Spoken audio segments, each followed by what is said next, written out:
Good evening, everyone. My name is Austin McCoy. I'm one of been an organizer here and an instructor here for the last several years. Before I get into my remarks, I want to lead you all a chant. No Trump. No KKK. No KKK. No more fascists. No fascist USA. No fascist USA. No Trump. No Trump. No KKK. No KKK. No fascist USA. No Fascist USA. Keep saying that. No Trump. No KKK. No fascist USA. No Trump. No KKK. No fascist USA. No Trump. No KKK. No fascist USA. No Trump. No KKK. No fascist USA. No Trump. No KKK. No fascist USA. No Trump. No KKK. No fascist USA. No Trump. No KKK. No fascist USA. Y'all can get louder. No KKK. No fascist USA. No Trump. No KKK. No fascist USA. No Trump. No KKK. No fascist USA. No Trump. No KKK. No fascist USA. Good job, everybody. Good job.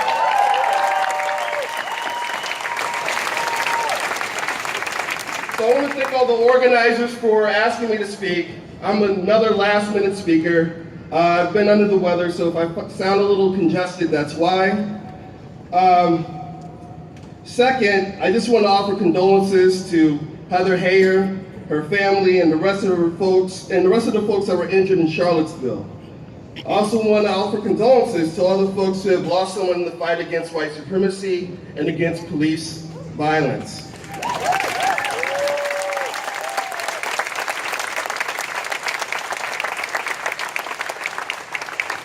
I would also be remiss not to recognize local folks organizing to defend undocumented workers here as well.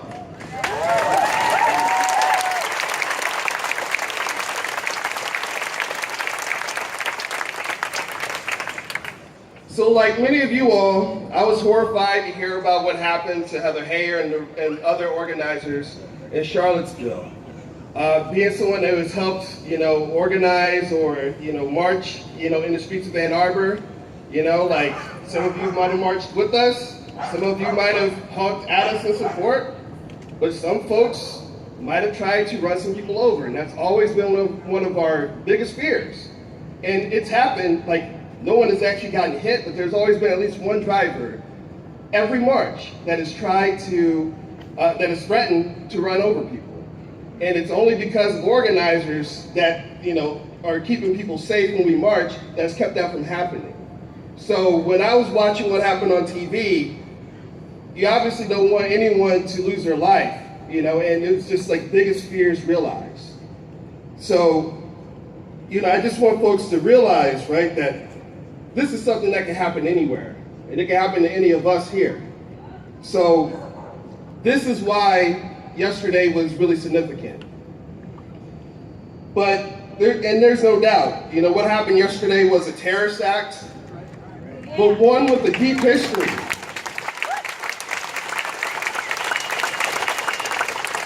So it was a terrorist act, one with a deep history. I mean, there's people who might think, wow, how could this happen in the United States?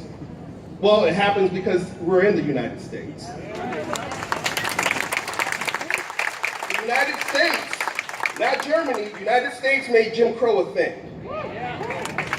The United States made lynching a thing.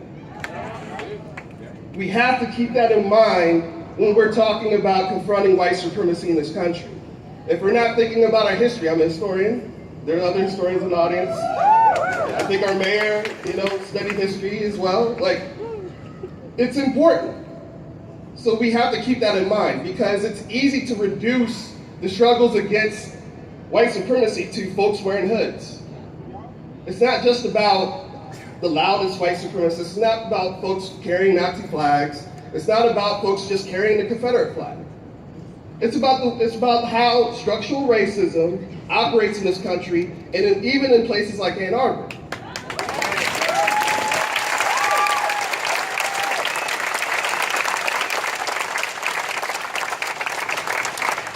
So I see people with signs, with words on them, like very important concepts: diversity, honor, justice, which is one of my favorite words, decency, truth, humility, kindness, equality, conscience.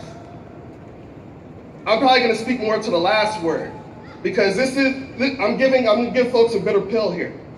Because it's easy to think about everyone in Charlottesville. It's easy to think about Trump, who is deplorable, obviously, but we need to think about how we're going to fight white supremacy and structural racism here on campus, in the streets, in City Hall.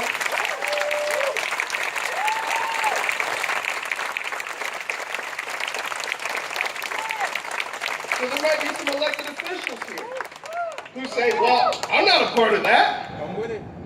I believe in equality, justice, truth, decency. I hope so. That's the bare minimum.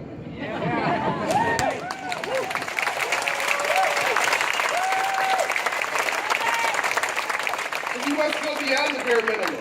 What about R. Rosser, who was shot by the Ann Arbor police in 2014?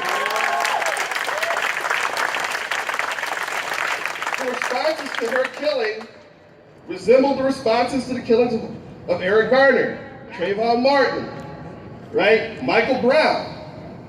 Authorities in the city tried to demonize her, focus on her drug addiction, focus on her poverty.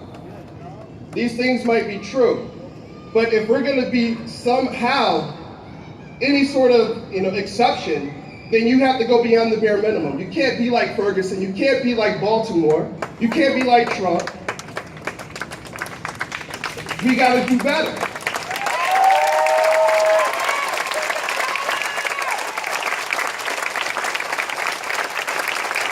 So this is why it's a bitter pill, and I'm going to finish. This is why this is a bitter pill. Because we all want to see ourselves as distinct from all the white supremacists. We don't wear hoods, right? We don't say the N-word. We quote Martin Luther King anytime something racist happens.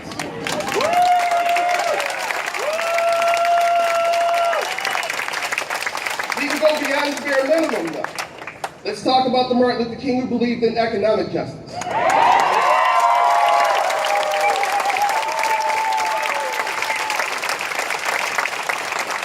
If we're going to talk about Dr. Martin Luther King, let's talk about what he said in his last book, Where Do We Go From Here? Published in 1967, right before the Detroit Rebellion, where he calls out well-meaning white folks. He says, and I quote, that white liberals may be psychologically incapable of realizing real equality in this country. Now, some of you might say, that's pretty harsh. We're all on the same side. But what Martin Luther King was trying to do, not just bring people together, but challenge people. That's the point of my remarks. It's to challenge you. It's easy to come out against the KKK. It's easy. Thinking about the ways in which structural racism operates where you live, how you might contribute to it, even if it's inadvertently, is a more tough thing. But that's what you be known for.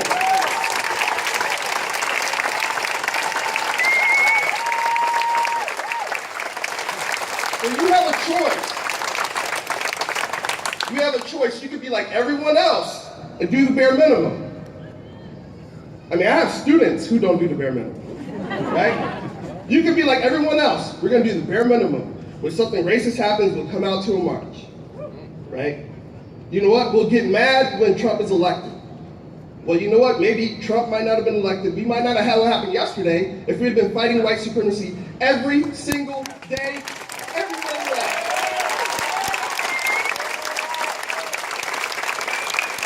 So this is your choice. Take the easy way out, do the bare minimum,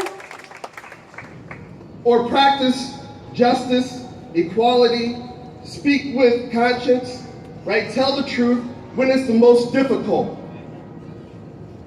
That is the choice, and that's what can make everyone here, younger generations, older folks, that's what can make folks great again. Thank you.